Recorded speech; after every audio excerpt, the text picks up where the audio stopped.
के विरोध की आग में सरकारी संपत्तियों के नुकसान और आगजनी के बीच में प्रदर्शन के दौरान हुई तोड़फोड़ को लेकर अब बिहार में एनडीए के नेताओं के बीच में जुबानी जंग शुरू हो गई है। अग्निपथ की लपटों की आज अब एनडीए गठबंधन को भी झुलसाने लगी है। आखिर क्यों छिड़ी है एनडीए के शीर्ष नेताओं के बीच में जुबानी जंग, इस रिपोर्ट में देखिए।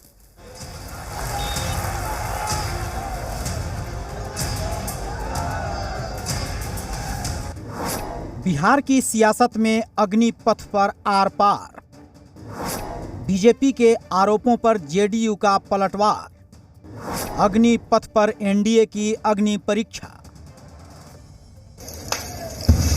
अरे भागा सर। अग्निपथ योजना के विरोध में लगातार 4 दिनों से बिहार जल रहा है। करीब 2 दर्जन से ज्यादा जिलों में प्रदर्शनकारी लॉ एंड ऑर्डर का तमाशा बनाए हुए हैं। बस, ट्रक, ट्रेन जो भी सामने आया, प्रदर्शनकारियों ने उसे आग के हवाले कर दिया। इस बीच सबसे बड़ा हमला किसी राजनीतिक दल के नेताओं और कार्यालयों पर हुआ तो वो है बीजेपी। प्रदर्शनकारियों ने बिहार बीजेपी के कई विधायकों को निशाना बनाया। यहां तक कि प्रदेश के डिप्टी सीएम और बीजेपी अध्यक्ष के आवास को भी निशाना बनाया गया। कार्यालयों में तोड़फोड़ की गई। बस यही बात थी कि बीजेपी और जेडीयू के शीर्ष नेताओं की एक दूसरे पर बयानबाजी भी शुरू हो गई है। दरअसल अग्निपथ में हुए बवाल पर बीजेपी प्रदेश अध्यक्ष संजय जायसवाल ने कहा कि सुनियोजित ढंग से साजिश करते हुए बिहार को बदनाम किया जा रहा है। बीजेपी अध्यक्ष ने पुलिस की भूमिका पर भी सवाल उठाए। शासन से इतनी हमें जरूर उम्मीद है कि जिस तरह से टारगेट करके भाजपा को टारगेट किया जा रहा है, यह सरासर शासन की कहीं ना कहीं कमी दिख रही है और यह बहुत ही गलत बात है। इस तरह की घटना नहीं होनी चाहिए। जाहिर बात है हिंदुस्तान में कहीं नहीं हुआ है और किसी जगह जहां बंगाल हो, झारखंड हो, जहां हमारी सरकारें नहीं हैं, वहां भी अगर इस तरह की घटना नहीं घट रही है तो यह एक गहरी साजिश है और प्रशासन को हर हालत में इस साजिश को खोलना होगा कि क्यों ऐसे हो रहा। जाहिर है संजय जायसवाल ने बिहार में बीजेपी को टारगेट करने का आरोप लगाया तो जेडीयू के राष्ट्रीय अध्यक्ष ललन सिंह ने जायसवाल के आरोपों पर पलटवार किया।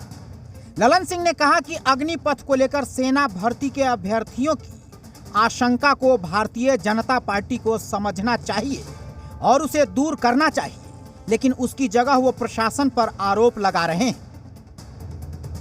किसी भी समस्या का निदान हिंसा के रास्ते नहीं हो सकता है, लेकिन उनकी स्वाभाविक प्रतिक्रिया पर भी भारतीय जनता पार्टी को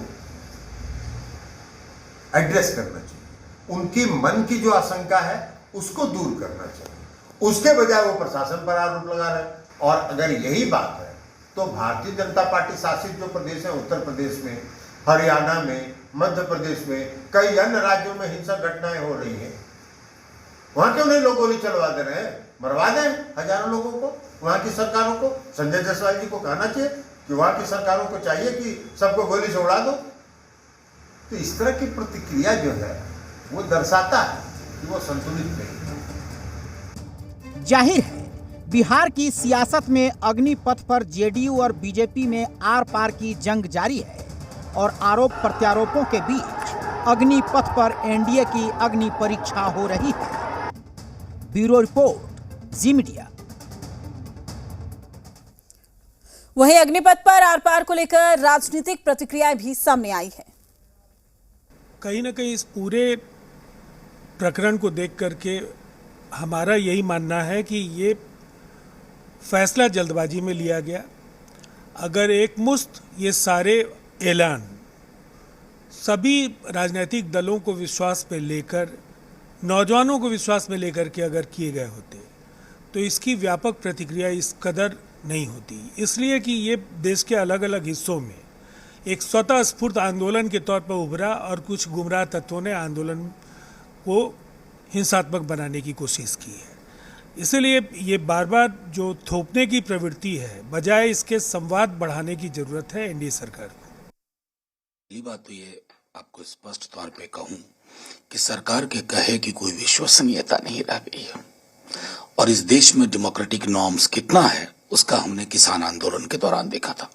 हाथ जोड़ के कहते रहे सरकार को कि ये लोक हित में नहीं है, खेतीहर समाज के हित में नहीं है, लेकिन हठधर्मिता और अहंकार की हद थी कि ना बुलडोज करके पास करेंगे। कर दिया बुलडोज, संसद तो चुप बैठ गए, सड़कें खामोश नहीं रही।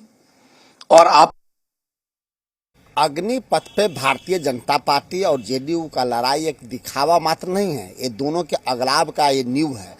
अगर भारतीय जनता पार्टी को लगता है नीतीश कुमार का प्रशासन ठीक काम नहीं करता तो समर्थन वापस क्यों नहीं लेते। और ललन जी को ट्वीट पर ट्वीट कर रहे हैं कि अग्निपथ योजना गलत है, तो प्रधानमंत्री जी से मुख्यमंत्री जी क्यों नहीं बात करते हैं। अगर प्रधानमंत्री जी नहीं मानते हैं तो नीतीश कुमार अलग हो जाए भारतीय जनता पार्टी से, या भारतीय जनता पार्टी के कहने में नीतीश कुमार जी नहीं है तो भारतीय जनता पार्टी अलग हो जाए। तो ये दोनों की लड़ाई स्पष्ट हो गया है कि अग्निपथ पे नाम पे ये दोनों अलग होंगे, और नहीं अलग होंगे तो नौजवानों के लिए तो यह भारत सरकार अग्निकुंड भारत को बना दिया है। तो अग्निपथ योजना को लेकर लगातार जहां पर छात्र जो है इसका विरोध कर रहे हैं, वहीं दूसरी ओर सियासी रंग इस पर चढ़ गया है। तमाम प्रतिक्रियाएं भी निकलकर सामने आ रही है। तमाम जानकारी के साथ हमारे संवाददाता रुपेंद्र श्रीवास्तव हमारे साथ लाइव जुड़ चुके हैं। रुपेंद्र, सीधे तौर पर कहा जाए तो राजनीतिक रंग इस प्रोटेस्ट पर चढ़ता हुआ नजर आ रहा है, लेकिन अब तो बयानबाजी का सिलसिला शुरू हो गया है। होड़ यहां पर लगती हुई नजर आ रही है कि कौन छात्रों के समर्थन में है, कौन छात्रों के साथ है और कौन छात्रों के खिलाफ है। देखिए, जहाँ तक बात की जाए तो खुलकर जो है छात्रों के साथ में आने की बात जो है अब हर एक राजनीतिक पार्टियाँ जो हैं वो करने लगी हैं कि हम छात्रों के साथ हैं। तो वहीं कहीं ना कहीं बीजेपी को जो है सभी पार्टियाँ ये दिखाने की कोशिश में लगी हैं कि बीजेपी की सरकार है केंद्र में और बीजेपी के द्वारा जो योजना लाया गया है अग्निपथ, वो युवाओं के लिए जो है वो सही नहीं है, ये चीज़ बताने का प्रयास किया जा रहा है। और विपक्ष को यह मौका मिल रहा है कि देखिए कि किस तरह से छात्रों को एकजुट कर सके, क्योंकि देखिए जिस तरह से विपक्ष के केंद्र में हो या राज्य में हो, जिस तरह से विपक्ष सत्ता से दूर है उसको लेकर, लेकिन इस बीच में जिस तरह से जेडीयू की जो बोल आए हैं, जेडीयू ने जिस तरह से अपनी चीज़ों को कहा है, जेडीयू के राष्ट्रीय अध्यक्ष ललन सिंह ने जिस तरह से बयान दिया, उपेंद्र कुशवाहा ने जिस तरह से बयान दिया, उसके बाद एक तरह से देखा जाए एनडीए में खटास आने वाली जो बात वो सामने आ गई थी। और बीजेपी के नेताओं पर जिस तरह से हमले हुए, उनके आवास पे हमले हुए, बीजेपी के नेताओं पर हमले हुए, तो उसको लेकर जो है जिस तरह से संजय जायसवाल ने कहा कि लग रहा है कि दूसरे राज्यों में जहां बीजेपी के समर्थन से या बीजेपी की सरकार नहीं है वहां पर ऐसी घटनाएं नहीं घट रही हैं और बिहार में ऐसी घटनाएं घट रही हैं, तो कहीं ना कहीं जो है गड़बड़ है और प्रशासन चुस्त दुरुस्त नहीं है। तो इस पर जो है जेडीयू को मिर्ची लग गई है। अब सवाल ये है कि कौन छात्रों के समर्थन में या कौन छात्रों के समर्थन में नहीं है। आगे चुनाव होने वाले हैं, 2024 और 2025 में चुनाव होने वाले हैं और छात्रों के इन मुद्दों को लेकर जो है हर एक राजनीतिक पार्टियां जो है वो अपनी रोटी सेकना चाह रही है। इसी में तरह से देखा जाए जेडीयू में भी लगी हुई है, जेडीयू छात्रों के समर्थन में आ रही है, इसलिए आ रही है क्योंकि इन दिनों देखा जाए जिस तरह से 2020 के चुनाव में जो है जेडीयू को सीटें जो कम आई हैं, तो जेडीयू को लग रहा है कि अगर हम छात्रों के समर्थन में आते हैं तो हमें आगे इसका फायदा होगा। लेकिन अगर फायदा होता है तो देखिए कि बिहार में जो है राजनीतिक संकट जो है जरूर गहरा जाएंगे, क्योंकि बीजेपी सबसे अधिक संख्या के साथ जो है सरकार में है। तो ऐसे में जो है अब देखना ये होगा कि बिहार के राजनीतिक हालात भी कुछ बिगड़ सकते हैं। यानी कि सियासी रोटियां सेकने की कहीं ना कहीं कोशिश की जा रही है। प्रोटेस्ट